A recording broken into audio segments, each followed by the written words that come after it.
व्यवधान पैदा करने लगे, पत्थरबाजी वगैरह वगैरह, तो तुरंत गाँव वालों ने कहा कि भाई अपने को किसी को लड़ाई नहीं करनी है और अपने को ऐसा काम करना है कि जो 36 कौम को और सबको अच्छा लगे।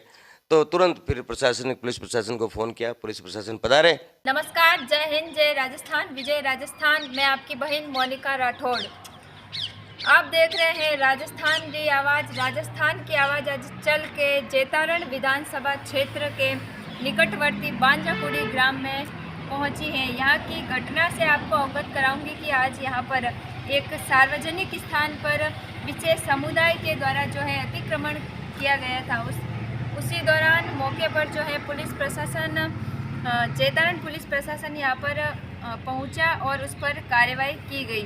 इसी मौके पर जेतारण पुलिस प्रशासन घटनास्थल पर पहुंचा और दोनों पक्षों को शांति दिलाई गई। और इस घटना के दौरान जो है हमने बांजाकुड़ी सरपंच प्रतिनिधि हिम्मत सिंह जी जोधा से मिले, उनसे बातचीत की और पूरी घटना की जो है उनसे जानकारी ली।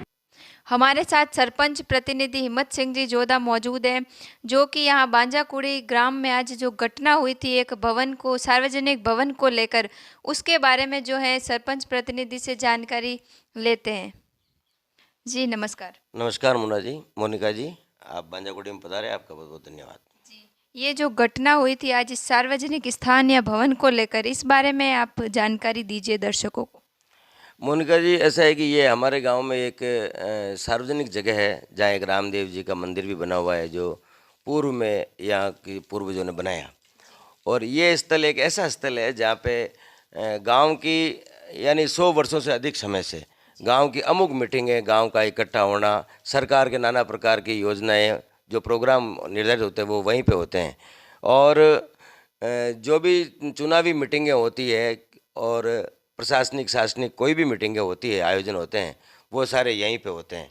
और यहाँ पे ग्रामवासियों ने ये कहा कि भाई यहाँ बैठने के लिए पर्याप्त व्यवस्था नहीं है, तो लंबे समय से तो गांव वालों ने श्रीमान मंत्री महोदय अविनाश जी गहलोत साहब से सभी ने जाकर के निवेदन किया कि साहब हमारे यहाँ एक भवन बन जाए तो हम भी आपका आदर सत्कार आराम से कर सकेंगे और गांव का भी अच्छा लगेगा। यानी जो गांव के प्रोग्राम होते थे उसी स्थान पर किए जाते थे। हाँ, उसी स्थान पे लंबे समय से शुरू से आज तक वहीं पे होते आ रहे हैं। जी। अतिक्रमण हुआ कब से हुआ?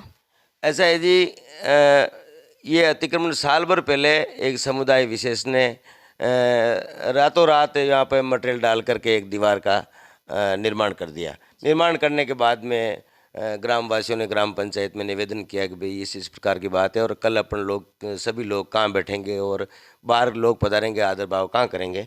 तो फिर वहाँ पे ग्राम पंचायत द्वारा उस मंदिर को छोड़ के पास की जो ज़मीन थी, जो सार्वजनिक ज़मीन थी, उसका एक पट्टा बनाया। पट्टा बना करके मंत्री महोदय से निवेदन किया। गांव वालों ने कम से कम 10-20 आदमियों ने जाकर के निवेदन किया। तो मंत्री महोदय ने सबकी बात रखते हुए 7 लाख रुपए दी। तो उसकी वित्तीय स्वीकृति आई हुई, बीच में चुनाव वगैरह आ गए, तो लंबे समय से ये पेंडिंग थी। अभी जिला परिषद से आदेश थे कि भाई या तो निर्माण कार्य चालू करो या इस राशि को कहीं न कहीं व्यवस्थित करो। तो इस समय में क्या है कि तुरंत है जो गाँव वालों ने कहा कि भाई इसमें किसी प्रकार की कोई दिक्कत है, और वहाँ पर उन्होंने क्या है कि एक गलत तरीके से एक बोर्ड भी उस ज़मीन को हड़पने की नीयत से लगा दिया था। तो गांव के लोगों में असंतोष तो था ही। तो आज उन लोगों ने सब इकट्ठे हुए, 36 कौम के आदमी इकट्ठे हुए, उनको भी समझाइश की कि भाई ये गांव का काम है और आप सबको इसमें साथ सहयोग देना चाहिए। तो कहीं न कहीं सभी एक बार तो साथ हो गए। और बाद में उन्होंने जैसे भी गाँव वालों ने कहा कि भाई अपन भवन कहाँ बनाना है, किस जगह बनाना है, माल मटेरियल डालेंगे तो थोड़ा रास्ता कर दें इसका।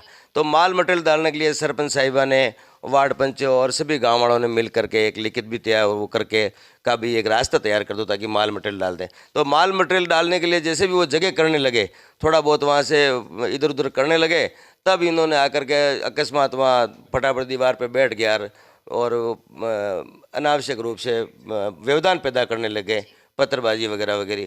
तो तुरंत गाँव वालों ने कहा कि भाई अपने को किसी को लड़ाई नहीं करनी है और अपने को ऐसा काम करना है कि जो 36 कौम को और सबको अच्छा लगे। तो तुरंत फिर प्रशासनिक पुलिस प्रशासन को फ़ोन किया, पुलिस प्रशासन पधारे और वांछित दस्तावेज देखे और मौका स्थिति देखी और उसको जो काम है उसको समझा। समझने के बाद में दोनों पक्षों को निवेदन किया कि भाई आपके कोई डॉक्यूमेंट है तो आप पेश कर दो और ग्राम पंचायत के डॉक्यूमेंट तो वो है जो आप पेश कर दो। पेश करके इसके बाद में जो गांव के हित में और सार्वजनिक हित में जो काम हो 36 कौम के लिए काम हो, ऐसा काम करने के लिए आराम से शांति व्यवस्था बना करके काम हो सके, इस में कदम उठाने के लिए सभी एग्री हुए। और आगे जो है इसका काम जो है सभी लोगों से आपस में पुनः बात करेंगे, प्रशासनिक से भी बात करेंगे, शासनिक से भी बात करेंगे, और गांव के हित में 36 कौम के हित में जैसा कोई अच्छा काम हो जाए, ऐसा कोई रास्ता निकाल के इसका निस्तारण करेंगे। सुना है कि जेसीबी को भी मतलब तोड़ा गया बुरी तरीके से, इसकी क्या? जेसीबी के ऊपर पत्थरबाजी हुई थी, उसका एक कांच फूट गया था, जो गलत हुआ। ये हमारे गांव के लिए अच्छी बात नहीं है। आपके क्या प्रयास रह गए इस घटना को लेकर? घटना को लेकर प्रयास ये है कि एक तो गांव की अशांति नहीं होनी चाहिए, शांति बनी रहे। किसी भी समाज को, वो भी समाज अपना ही है, समाज में किसी भी प्रकार का कोई राग द्वेष नहीं हो, किसी के प्रति कोई व्यवधान नहीं हो, द्वेषता नहीं हो, प्रेम भाव से जो काम हो, जो हमारे सरपंच साहब पूरा विशेष ध्यान रखते हैं। किसी की मतलब जो है किसी को तकलीफ हो या किसी को ठेस पहुँचे, ऐसा काम कभी नहीं करते हैं। सबको साथ में लेकर के सारा काम करते हैं। क्या कदम उठाया जाएगा इस घटना को लेकर आपके द्वारा? इसमें मोनिका जी ऐसा है कि इसमें संवैधानिक तरीके से देश कानून से चलता है, और कानून का पालन करते हुए इस सार्वजनिक भूमि का बचाव कैसे किया जा सके, और ये हमारे सभी शासनिक प्रशासनिक गांव 36 कौम के ये कैसे काम आ सके, और इसमें हम सभी लोगों का लाड कोड कैसे कर सकें, और गांव की अमुक बैठकें जिसमें बड़े बड़े फैसले गांव के भी इसमें होते हैं, गांव की योजनाओं को लेकर किसी प्रकार में कोई समझाइश हो तो, या इवन पुलिस की भी जो मीटिंग होती है वो भी यहीं पे होती है।